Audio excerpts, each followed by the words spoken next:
The grand ballroom of the Plaza Hotel in New York City was filled with crystal chandeliers, white roses, and the soft hum of Manhattan's elite. Everything was perfect, until it wasn't. A 3-year-old boy in a tiny tuxedo was running barefoot down the marble hallway, his bow tie undone, and his eyes wide with fear. Behind him, angry voices echoed.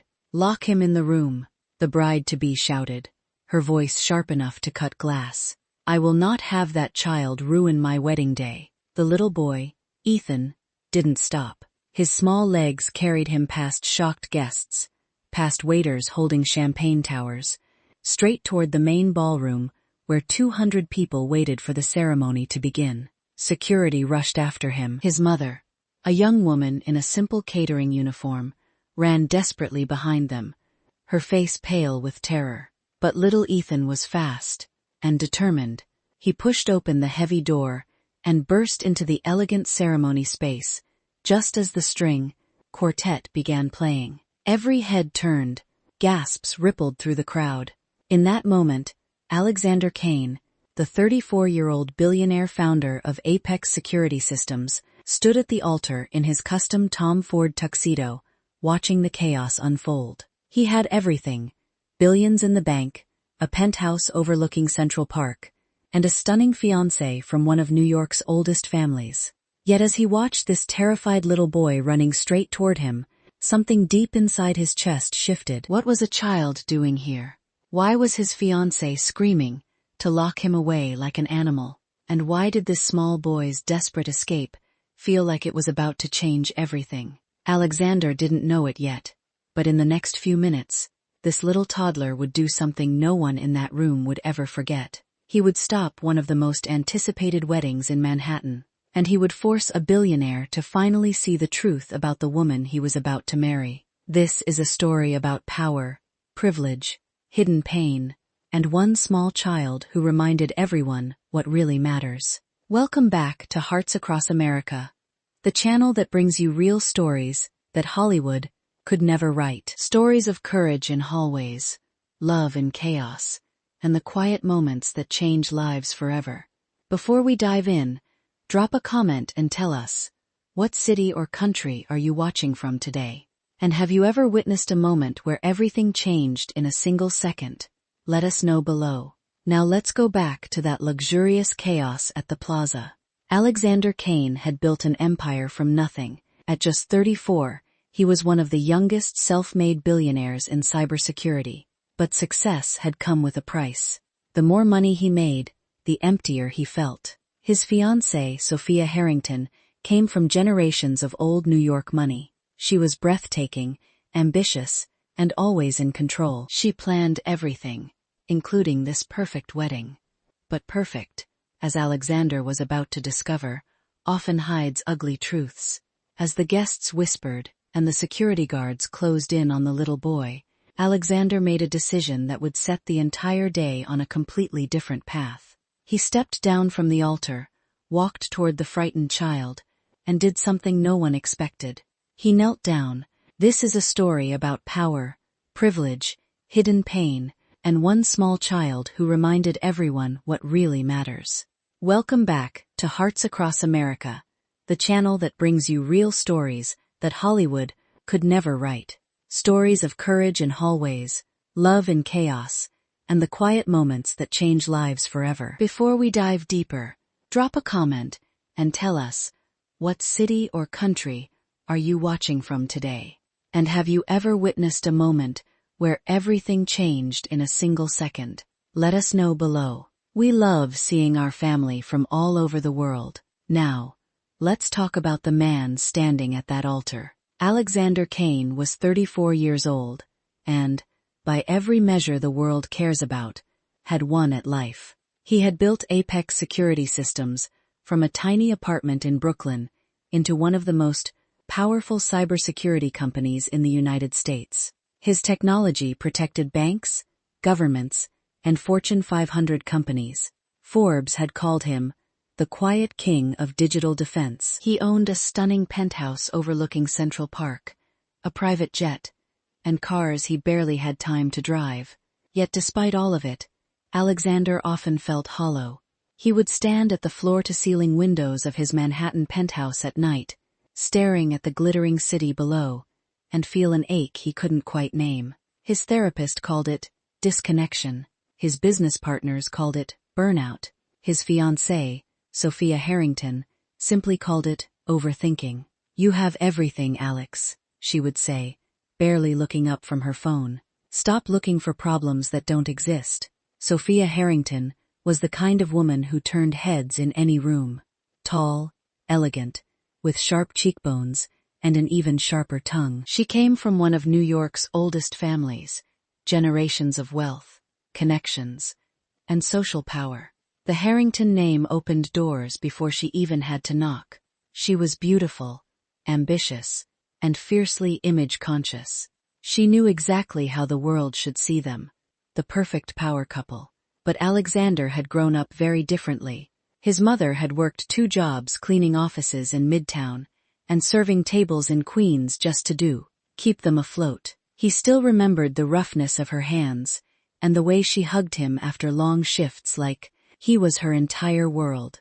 He had never forgotten where he came from, even as his bank account grew beyond anything his mother could have imagined. Sophia, on the other hand, had never known what it meant to struggle, and lately, Alexander had begun noticing how little patience she had for people who did. The morning of the wedding, everything had seemed perfect on the surface. The plaza was booked. The guest list was elite. The flowers, the music, the menu, all chosen by Sophia to project power and taste. Alexander had gone along with it, telling himself this was what marriage looked like. But as he knelt in front of that terrified little boy in the middle of the ballroom, with 200 wealthy guests staring in shock, the carefully constructed image of his perfect life began to crack. Who was this child? Why had Sophia ordered him locked away like he was nothing? And why did this small boy's fear affect him more than the thought of saying, "I do," in front of Manhattan's elite? In the next few minutes, Alexander would learn the answers. And those answers would force him to make a choice that would either save his soul or destroy the Alexander he had spent years building. What would you do if you discovered the truth about the person you were about to marry on your wogal? Would you still go through with it? Tell us in the comments. Let's go back to that chaotic ballroom at the plaza. As the heavy ballroom doors swung open, little Ethan darted inside like a frightened animal. His small tuxedo jacket was wrinkled, one shoe missing, and tears streamed down his flushed cheeks. The string quartet stopped playing mid-note. 200 guests in designer gowns and tuxedos turned in stunned silence. "Get that child out of here!" Sophia Harrington's voice sliced through the room like ice. She stood near the altar in her breathtaking custom Vera Wang gown, her perfectly styled blonde hair now slightly out of place from anger. "I told the staff to lock him in the side room. Why is he still running around?" Security guards moved quickly, but little Ethan was faster. He weaved between tables, heading straight toward Alexander. The boy's mother, a young woman named Claire, rushed in behind him, her catering uniform making her stand out painfully among the wealthy guests. "I'm so sorry," Claire whispered desperately, her voice breaking. "He got scared. Please, I'll take him away." But Sophia wasn't having it. She marched forward, her heels clicking sharply against the marble floor. "This is unacceptable. I specifically said no children backstage unless they were in the wedding party. Lock him in the room until the ceremony is over. I will not have my wedding ruined by some caterer's kid." The words hung heavy in the air. Alexander felt them like a punch to the chest. He looked at Sophia, then at the terrified 3-year-old boy now clutching his leg, then at Claire, who looked both humiliated and broken. In that moment, something inside Alexander snapped. He knelt down again, gently placing his hand on Ethan's small shoulder. "Hey buddy, it's okay. You're safe." The entire room seemed to freeze. Sophia's eyes widened in disbelief. "Alexander, what are you doing? Get up. This is our wedding." But Alexander wasn't listening. He looked at the little boy whose tiny hands were trembling. "Why were they trying to lock you in a room, little man?" Ethan didn't answer with words. Instead, he simply hugged Alexander tightly, burying his face in his expensive tuxedo jacket. The gesture was so innocent, so trusting, that it hit Alexander harder than any business deal ever had. Claire stood frozen a few feet away, tears in her eyes. He's only 3. He doesn't understand. I had no one to watch him today. I needed this job. Please don't fire me. Alexander looked up at his fiancée. Sophia, he's a child. He's scared. We're not locking him anywhere. Sophia's face flushed with anger. Are you serious right now? You're choosing some random catering staff's kid over our perfect day? I have been planning this wedding for 18 months. The guests began whispering. Phones were already coming out. Alexander could feel the weight of every eye in the room on him. But as he held the trembling boy, a flood of memories came rushing back. Memories of his own mother being looked down upon by people who thought they were better. He remembered how powerless she sometimes felt. And in that moment, he saw Claire, not as staff, but as a human being fighting to survive. What happened next would shock everyone in that ballroom. Alexander stood up slowly, still holding Ethan's hand, and looked directly at Sophia, the woman he was supposed to marry in less than 30 minutes. This was the moment the fairy tale began to shatter. Who was this woman he had promised to spend the rest of his life with? And what kind of person orders a terrified toddler to be locked away like a problem that needed to be hidden? The answer, Alexander was about to discover, would change everything. Alexander didn't hesitate. He picked up little Ethan in his arms, as if it were the most natural thing in the world. The boy immediately rested his head on Alexander's shoulder, exhausted from fear and running. Gasps and murmurs spread through the elegant crowd, but Alexander no longer cared what they thought. He turned to Claire, who was standing there completely stunned, her hands shaking. "Come with me," he said gently. "Let's get him somewhere quiet." Without waiting for Sophia's reaction, Alexander walked out of the main ballroom with Ethan in his arms, and Claire following close behind. Sophia called after him, her voice sharp and furious, but he kept walking. They entered a quiet side lounge just off the main hall. Alexander sat down on a velvet couch, still holding the little boy. Claire stood awkwardly in her catering uniform, clearly embarrassed. "Mr. Kane, I'm so sorry. I never meant for any of this to happen. I'll leave right now. Just, please don't let them fire me. I really need this job." Alexander looked at her. She couldn't have been older than 26. Tired eyes, but a kind face. "What's your name?" he asked softly. Claire Thompson." "And his name?" Alexander nodded toward the boy who was now almost asleep in his arms. "Ethan," she whispered, a small, proud smile breaking through her fear. "He's 3. Ethan stirred slightly and looked up at Alexander with big, curious eyes. "Are you a prince?" he asked in a tiny voice. Alexander smiled for the first time that day. "No, buddy, just a regular guy." For the next several minutes, the chaos of the wedding faded into the background. Claire hesitantly sat down and told Alexander what had happened. She had been hired as part of the catering team for the wedding. With no babysitter and no family in New York, she had no choice but to bring Ethan with her. She thought he would stay quietly in the back room with some toys she had packed. But Ethan had gotten scared when the loud music started and the doors kept slamming. Sophia had seen him running around earlier and had coldly ordered the staff to lock him in a storage room until the wedding is finished. "I begged them," Claire said, her voice cracking. "I told them he's a good boy. He's never like this." But she said children like him don't belong here. Alexander felt anger rising in his chest. He looked down at Ethan, who was now playing with one of his tuxedo buttons, completely trusting the stranger holding him. Something in Alexander broke open in that moment. This wasn't just about a child disrupting a wedding. This was about a mother doing everything she could to survive in a city that showed no mercy. And the woman he was about to marry had shown her true colors in the worst possible way. "You're not going anywhere," Alexander told Claire firmly. "And neither is Ethan. Not like this." Claire looked at him with tears in her eyes, a mixture of gratitude and deep shame. "Why are you being so kind? You don't even know us." Alexander didn't have an answer right away. He only knew that for the first time in years, sitting in that quiet lounge with a tired mother, and a sleepy little boy, he didn't feel empty. But outside, the storm was building. Sophia was coming, and she was not going to let this slide.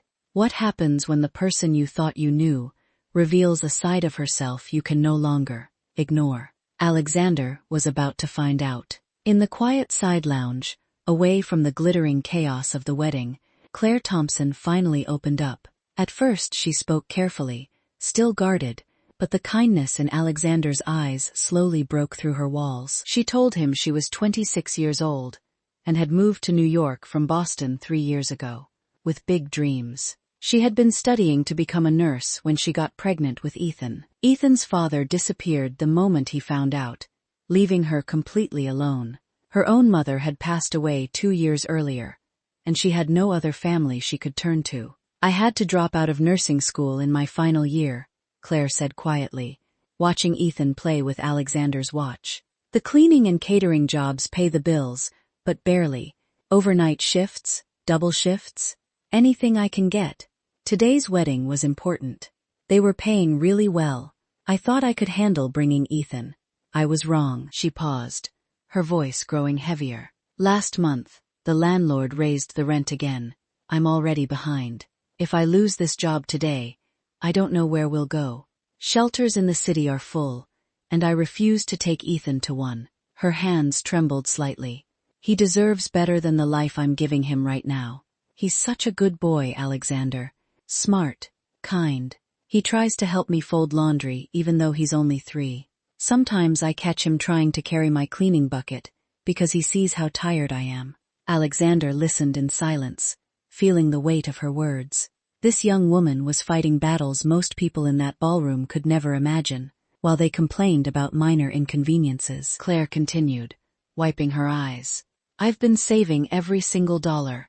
I only need 4 more months to re-enroll in the nursing program. It's online now, so I thought I could manage it while working. But every time I get close, something happens. Ethan gets sick, the rent goes up, or the daycare fees increase. It feels like the world doesn't want people like me to get ahead. She looked at Alexander with tired but determined eyes. I'm not asking for pity. I made my choices. I just want Ethan to have a chance. I want him to grow up knowing his mother fought for him. Little Ethan, sensing his mother's sadness, climbed from Alexander's lap into hers and hugged her tightly. Don't cry, Mommy, he whispered. That simple moment, a mother and son, holding each other in the middle of a luxury hotel, while a Sego billionaire watched, hit Alexander harder than anything had in years. It reminded him of his own mother's sacrifices. It reminded him of the people the world calls invisible. But the peace in that lounge was short-lived. The door suddenly opened. Sophia Harrington stood there in her wedding gown, flanked by 2 members of the wedding planning team. Their face was cold with fury. Alexander, enough, she said sharply. This has gone too far. Hand the child over to security. We have 200 guests waiting, and a wedding to finish. The real confrontation was about to begin. Alexander looked at Sophia, the woman he thought he knew, and for the first time saw her clearly. The question burning in his mind was painful but necessary. How could the woman he planned to marry be so cruel to a struggling mother and her terrified child? Sophia stepped into the lounge like she owned it, her elegant wedding gown trailing behind her. The temperature in the room seemed to drop instantly. Alexander, I need you to stop this right now, she said, her voice low, but filled with barely controlled rage. This is our wedding day. You are humiliating me, in front of everyone who matters. Alexander gently handed Ethan back to Claire and stood up. His expression was calm, but his eyes were hard. Humiliating you? He repeated. Sophia, you ordered a 3-year-old child to be locked in a room, like he was some kind of pest. All because he got scared. Sophia let out a sharp, disbelieving laugh. He is the helps child, Alex.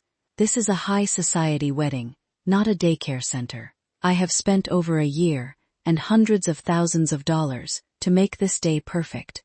And you're throwing it away for some stranger's kid? Claire stood up slowly, holding Ethan tightly against her chest. She looked like she wanted the ground to swallow her whole. Alexander took a step toward Sophia. These are human beings, Sophia, not the help. Claire is a single mother trying to survive in this city. She brought her son because she had no other choice. And instead of showing basic human decency, you wanted to lock him away like he was embarrassing you. Sophia's face turned red. Don't lecture me about decency. I have spent my entire life understanding how this world works. You don't mix worlds. You don't bring your problems to an event like this. That's how society functions. That's how we maintain standards. Standards? Alexander's voice rose slightly for the first time. Is that what you call treating people like they're beneath you? I grew up watching my mother clean offices so I could have a better life. People like you looked right through her. Is that the kind of person you want to be? Is that the kind of wife you want to become? Sophia crossed her arms, her diamond engagement ring catching the light. I am who I am, Alex. I never hid that from you. You knew exactly what kind of family I come from. You knew the world I belong to. If you wanted some saint who hugs every struggling person in New York, you should have never proposed to me. The words hit Alexander hard. In that moment, he saw their entire relationship flash before his eyes. The way Sophia spoke to waiters, the way she dismissed his assistant, the way she always made it clear that some people simply didn't matter in her world. Claire stood silently, tears running down her cheeks. Ethan looked confused and scared again, sensing the anger in the room. Alexander looked at Sophia one last time and said something that changed everything. I can't marry someone who can look at a frightened child and only see a problem to be locked away. Sophia stared at him, stunned. You're not serious. I've never been more serious in my life, he replied quietly. The wedding of the year was now hanging by a thread. But what happened next, no one in that room could have predicted. The tension in the lounge was shattered when the wedding planner burst in, panic written across her face. Miss Harrington, the guests are getting restless. Some are already leaving. We need to make a decision now. Sophia turned to Alexander, her eyes blazing. This is your last chance. Come back to the ballroom with me right now, or this wedding is over. Alexander looked at her for a long moment. Then he made his choice. I'm not coming back, he said calmly. Not like this. Sophia's face twisted in disbelief and fury. You're throwing away everything. Our future, our reputation, our life together, for them? She pointed at Claire and Ethan. Before Alexander could answer, little Ethan suddenly slipped from his mother's arms. The toddler ran straight toward Sophia, his small hands clutching a crumpled piece of paper he had been holding the entire time. It was a drawing, a messy crayon drawing of a man in a black suit, holding a little boy's hand. At the top, in wobbly letters that Claire must have helped him write, it said, New friend. Ethan held the drawing up to Sophia with complete innocence and said in his tiny voice, For you, so you not angry. The entire room went dead silent. Sophia stared down at the little boy and his drawing. For a split second, something flickered across her face, but it wasn't warmth, it was discomfort. She took a step back. Alexander felt his heart break and heal at the same time.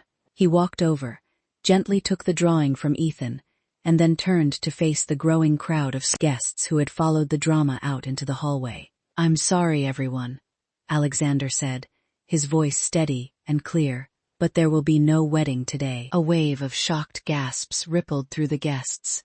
I thought I was marrying someone who shared my values, he continued, but today, I discovered that the woman I loved only sees the world in terms of status and appearances. She wanted to lock a scared 3-year-old child in a room because he didn't fit her perfect image. I cannot marry someone like that. He looked directly at Sophia. I'm sorry, Sophia, but I won't go through with this. Chaos erupted.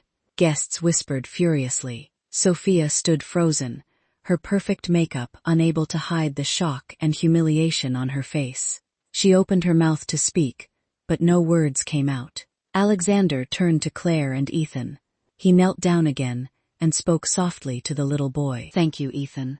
Your drawing saved the day. Claire was crying openly now. Mr. Kane, I don't know what to say. I never wanted to cause any of this. You didn't cause anything, Alexander replied. You just helped me see clearly. Security and wedding staff stood awkwardly.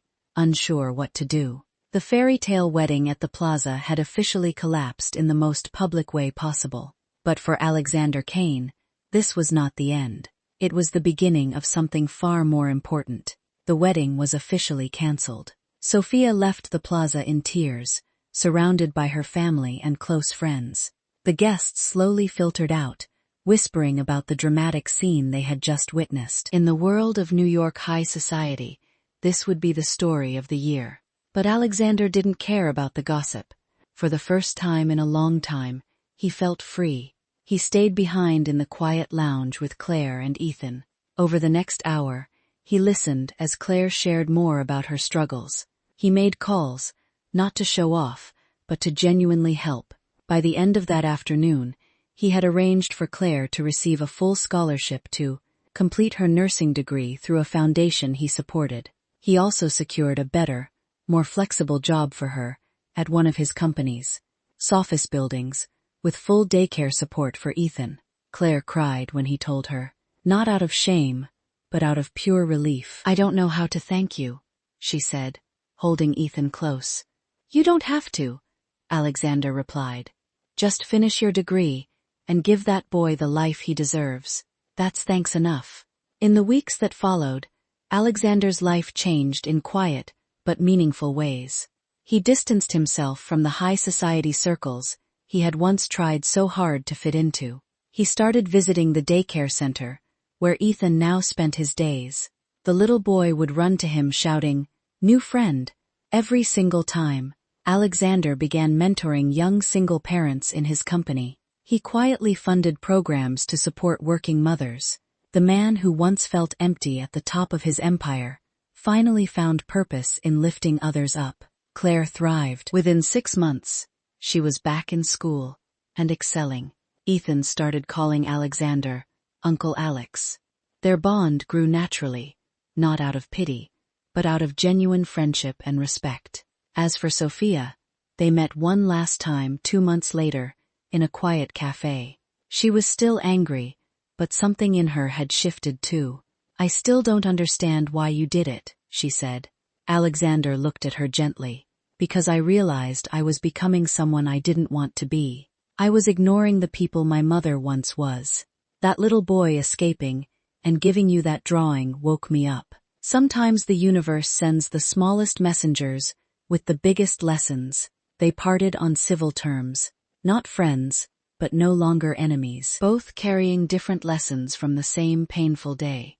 On a crisp autumn afternoon in Central Park, Alexander sat on a bench, watching Ethan chase pigeons. Claire sat beside him, now looking healthier and more hopeful than the tired woman he had met on his would-be wedding day. "You saved us," she said softly. "No," Alexander replied, smiling.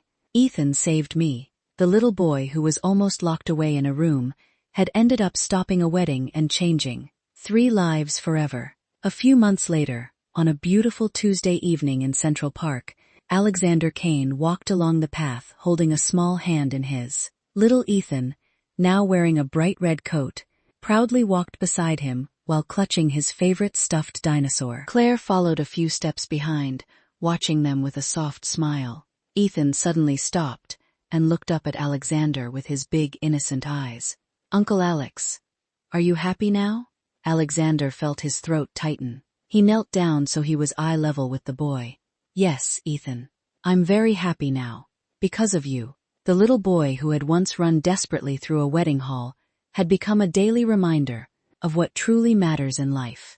Not money, not status, not perfect appearances, but kindness, courage, and the willingness to truly see other people. Alexander had learned one of the most important lessons of his life that day at the plaza. Real power isn't about how much you have. It's about how you treat those who have nothing to offer you in return. Claire had finished her first semester of nursing school with excellent grades. She was no longer exhausted and fearful. She was building a real future for herself and her son. And Alexander had found something far more valuable than another business deal. He had found purpose and peace. What started as a wedding day disaster became one of the most meaningful chapters of his life. So here's the question for all of us.